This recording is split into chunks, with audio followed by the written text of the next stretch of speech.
జగన్మోహన్ రెడ్డి గారు అనేక పర్యాయాలు ఆయన ముఖ్యమంత్రి బాధ్యతలు స్వీకరించిన తర్వాత ఈ మొదటి దశ పూర్తి కావడానికి కావలసిన నిధుల కోసం అనేక పర్యాయాలు ప్రధానమంత్రి గారితోనూ అప్పుడున్నటువంటి జలశక్తి మంత్రి గారితోనూ పలుమార్లు వారితో చర్చించి వారిని ఆమోదింపచేసి వారిని ఒప్పించి ఇవన్నిటినీ కూడా విడుదల చేయడానికి దోహదపడ్డారనే విషయాన్ని ఇవాళ మీకు చెప్పదలుచుకున్నాను.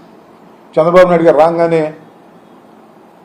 తక్కన చూసి ఈ 12,157 కోట్లు రిలీజ్ చేయలేదనే వాస్తవాన్ని ప్రజలు గమనించాలి, మేధావులు గమనించాలి.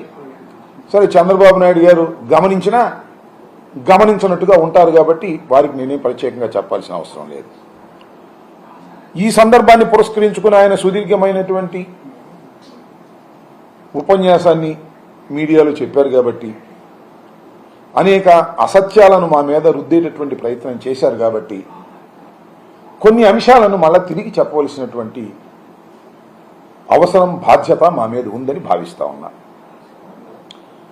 చాలా చిత్రమైనటువంటి అంశం ఏమిటంటే, గతంలో అనేక సందర్భాల్లో చెప్పాను, మళ్ళా I'm reiterating at this juncture. అదేమిటంటే, చంద్రబాబు నాయుడు గారు ఈ ప్రాజెక్టుని కేంద్ర ప్రభుత్వం కాకుండా రాష్ట్ర ప్రభుత్వమే చేస్తుందని ఆయన 2016లో అంగీకరించారు. దానికి ఒక పెద్ద కథ చెప్తాడు. నేను గడ్కరీ దగ్గరికి పండుగ పూట వెళ్ళాను, వారిని ఒప్పించేటటువంటి కార్యక్రమం చేశాను, అంతా నేనే ఎక్స్ప్లెయిన్ చేశాను, మొత్తం అంతా ఎక్స్ప్లెయిన్ చేసిన తర్వాత వారు అంగీకరించారు, ఇంత కష్టపడ్డాను అని. అది కష్టపడటం కాదు, ఏదో ఒక విధంగా ఆ ప్రాజెక్టుని కేంద్రం కట్టకోకుండా రాష్ట్ర ప్రభుత్వమే కట్టే తనకు నచ్చిన కాంట్రాక్టర్ను వేసుకొని దానిలో కమిషన్లు దండుకోవాలనేటువంటి ఒక దుర్బుద్ధి, ఒక ఆశ.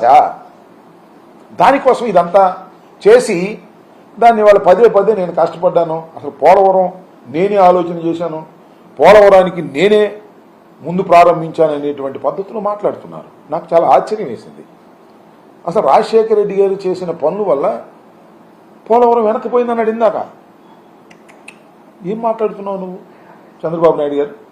రాజశేఖర గారు ఏం చేశాడు, కొన్ని కాలంలో మట్టి తీసి పక్కన వేసాడు అనేటువంటి మాట మాట్లాడుతున్నాడు. ఎస్, రాజశేఖర గారు ఫస్ట్ లెఫ్ట్ అండ్ రైట్ కెనాల్స్కి గ్రీన్ సిగ్నల్ ఇచ్చి 90% ఆఫ్ రైట్ కెనాల్ ఏదైతే ఉన్నదో ఇవాళ మనం ఉపయోగించుకుంటున్నామో పట్టిసీమ నుంచి, ఆ కెనాల్ని 90% పూర్తి చేసినటువంటి వ్యక్తి జగన్మోహన్ రెడ్డి గారి ఫాదర్ అయినటువంటి రాజశేఖర రెడ్డి గారు. ఏదో 2 తట్ల మట్టి తీసి అక్కడ వేసామనేటువంటి మాట మాట్లాడేటటువంటి ప్రయత్నం చేస్తున్నారు చంద్రబాబు నాయుడు గారు. చాలా దురదృష్టమని మనవి చేస్తున్నారు. ఇలాంటి పచ్చి అవాస్తవాలను మీకు మైకి దొరికింది కదా, ముఖ్యమంత్రి అయ్యాను కదా 4వసారి, మీకు చెప్పే మీడియా ఉంది కదా అని చెప్పేసి అలా అసత్యాలు పదే చెప్పి ప్రజలను నమ్మించాలనేటువంటి ప్రయత్నం చేయడం చాలా దురదృష్టకరమని మనవి చేస్తున్నాం. చంద్రబాబు నాయుడు గారు గడ్కరీ దగ్గరికి వెళ్ళి ఒప్పుకున్నది ఏమిటంటే చాలా బాధాకరమైన అంశం. లేట్ కావడానికి అది ఒక కారణం. అది ఏమిటంటే, చంద్రబాబు నాయుడు గారు 16లో అంగీకరించింది, 2016లో ఆయన ముఖ్యమంత్రి అయిన తర్వాత. అంటే 14లో ముఖ్యమంత్రి అయితే 2016లో వాళ్ళని ఒప్పించాడు. ఏమని? మేమే కడతాం అంటే రాష్ట్ర ప్రభుత్వమే కట్టండి, మేము రీఎంబర్స్మెంట్ చేస్తాం. సరే ఫస్ట్ ఓకే, అది నువ్వు కమిషనర్ కోసం చేసావు అనేది మాకు తెలుసు. ఏం చేశారు మీరు 2016లో ఒప్పుకున్నప్పుడు? చంద్రబాబు నాయుడు గారు మీరు ఆలోచన చేయండి, లేదు ప్రజలు మేధావులు ఆలోచన చేయండి, పెద్ద కాంట్రాక్టర్ ఉన్నారు కదా వాళ్ళు ఆలోచన చేయండి.